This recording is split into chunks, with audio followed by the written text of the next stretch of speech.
ప్రభునామమునకు స్తోత్రములు. క్రీస్తునందు ప్రియమైన దేవుని బిడ్డలారా, మరొకసారి మనమంతా ఈ రీతిగా కలుసుకోవడానికి ప్రభు మనకు సహాయం చేశారు. అందును బట్టి ఆ దేవాది దేవునికి మనసారా స్తోత్రాలు చెబుతూ ఈ సమయంలో ఒక వాక్య భాగాన్ని మనం ధ్యానం చేద్దాం.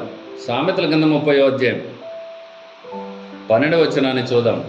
తమ దృష్టికి తాము శుద్ధులై తమ మాలిన్యము నుండి కడగబడని వారి తరము కలదు. మాలిన్యము నుండి కడగబడని తరము. ఉదాహరణకు ఇలా చెబుతాను. నోవాహు కాలములోన జనులందరూ చెడిపోయారు. నోవాహు ఒక్కడే నీతిమంతుడిగా జీవించినట్లుగా తన కుటుంబాన్ని గురించి దేవాది దేవుడే చెప్పాడు. ఈ తరము వారిలో నువ్వు ఒక్కడవే నీతిమంతుడిగా ఉన్నావని. మిగతా వారిని అంతా ఏం చేసినాడు దేవుడు? నోవాహు కుటుంబాన్ని రక్షించి అందరినీ జలప్రలయం ద్వారా నాశనం చేశాడు. మాలిన్యము నుండి కడగబడిన తరము.